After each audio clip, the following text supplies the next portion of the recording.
बिस्मिल्लाहिर्रहमानिर्रहीम। दोस्तों, तालकान में एक शख्स रहता था। उसे एक अल्लाह वाले बुजुर्ग से बेहद अकीदत थी। उन बुजुर्ग का नाम हज़रत अब्दुल हसन हरकानी रहमतुल्लाह अलैह था। उस शख्स को हजरत से मिलने का बहुत शौक़ था, उनके दीदार का, उनकी ज़ियारत का, उनसे बातें करने का, उनसे बहुत कुछ सीखने का। लेकिन तालकान और हरकान के दरमियान का रास्ता जंगल का रास्ता था। उस रास्ते से जानवरों का डर, डाकुओं का डर उसे हमेशा इस सफ़र से रोक देता था, क्योंकि वो सफ़र बहुत ही खतरनाक और भयानक होता था, जिसकी वजह से उससे सफ़र नहीं हो पा रहा था। लेकिन एक दिन ऐसा हुआ कि शौक़े दीदार और शौक़े ज़ियारत में आखिरकार उसने सामान्य सफ़र बांध ही लिया और हरकान की तरफ सफ़र पर निकल गया। कई दिन और कई महीने पहाड़ों और जंगली रास्तों से होता हुआ, डाकुओं से, लुटेरों से बचता हुआ, एक लंबा मुश्किल सफ़र तय करता हुआ आखिरकार वो लंबा सफ़र तय करता हुआ हरकान पहुंच ही गया। हरकान पहुंचकर उसके दिल को इत्मीनान हुआ कि आखिर वो हजरत के गांव पहुंच ही गया। लोगों से उसने मालूमात ली। हजरत बहुत मशहूर थे। किसी ने उसको हजरत के घर का रास्ता बता दिया। वो शख्स हजरत के घर पहुंच गया और बड़ी अकीदत व मोहब्बत के साथ दरवाज़ा खटखटाया तो अंदर से हजरत की बीवी की करकदार आवाज़ आई। कौन है? वो शख्स थोड़ा सहम गया। वो सोचकर आया था कि हजरत का घर है, यहाँ मैं दरवाज़ा खटखटाऊंगा तो अंदर से बड़ी प्यारी सी आवाज़ आएगी और मेहमान नवाजी होगी, अंदर बुलाया जाएगा, इज्जत से बैठाया जाएगा। लेकिन थोड़ा सहम गया। उसने कहा कि मैं तालकान से आया हूँ और मैं हजरत का अकीदतमंद हूँ, उनसे बेहद मोहब्बत करता हूँ, उनका दीदार करना चाहता हूँ, उनकी ज़ियारत करना चाहता हूँ, उनसे बात करना चाहता हूँ, उनसे सीखना चाहता हूँ। तो अंदर से उनकी बीवी ने इसी करकदार आवाज़ में और गर्ज के साथ और कड़वे लहजे में उस शख्स से मुखातिब होकर कहा, ओ पागल इंसान, तुझे क्या ज़रूरत थी इतना लंबा सफ़र तय करने की? इस आदमी से मिलने के लिए इतना लंबा और मुश्किल सफ़र तय करके यहाँ आया है? ये कहाँ का हजरत और कहाँ का बुजुर्ग? तुमने शायद धूप में बाल सफ़ेद किए हैं। तुम्हारी अकल पर तो रोने का दिल करता है। तुम्हें कोई काम धंधा है या नहीं? और ये आदमी कब से शेख बन गया? अरे जाओ भाई, जाओ अपना काम करो। उन्होंने तो सिर्फ धोखे का जाल बिछा रखा है। अब भी वक्त है, जहाँ से आए हो उल्टे पैर लौट जाओ। उसके चक्कर में ना पड़ो। उसके चक्कर में पड़ोगे तो न दीन के रहोगे न दुनिया के।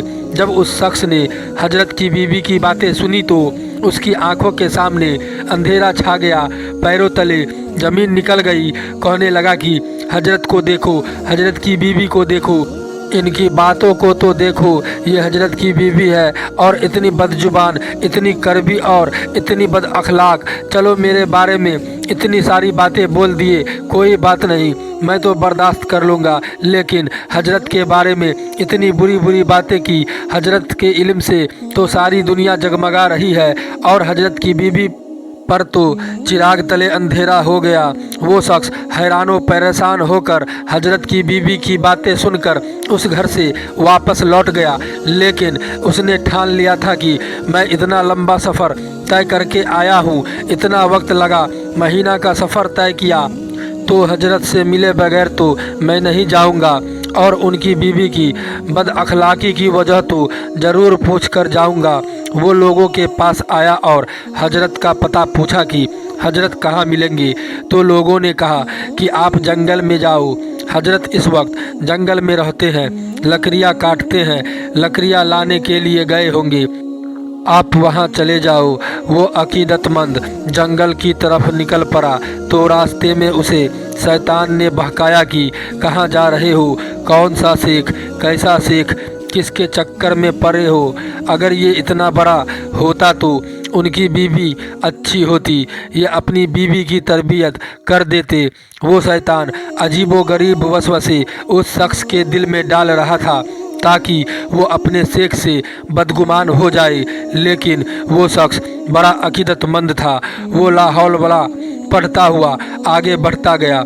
उसके दिमाग में बहुत सारी सोचें आ रही थी।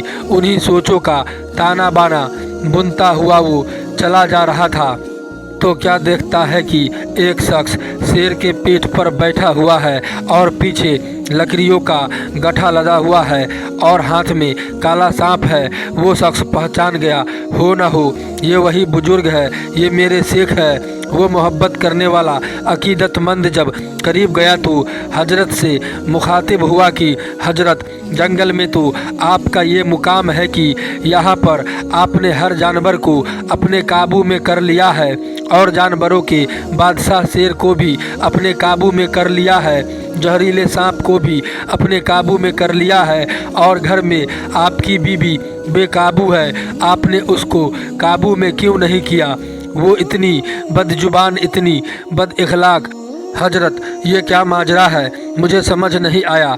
हजरत ने बड़े प्यार से कहा, ऐ अल्लाह के बंदे, अपने फरेबी नफ्स और शैतान की बातों में न आओ। हमारा और हमारी बीवी का एक साथ होना नफ्स की ख्वाहिश नहीं है, बल्कि अल्लाह का हुक्म पूरा करने के लिए है। और याद रखो, हम ऐसे सैकड़ों बेवकूफ़ों का बोझ बर्दाश्त करते हैं।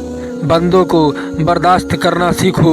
सब्र करना अल्लाह को बेहद पसंद है और अल्लाह ने मुझे जो ये मुकाम दिया है कि मैं इस शेर के पीठ पर बैठा हूँ और जो सांप मेरे हाथ में है, जो मुझे काट नहीं सकता, और ये शेर मुझ पर हमला नहीं कर सकता, और ये मेरी नौकरी कर रहा है।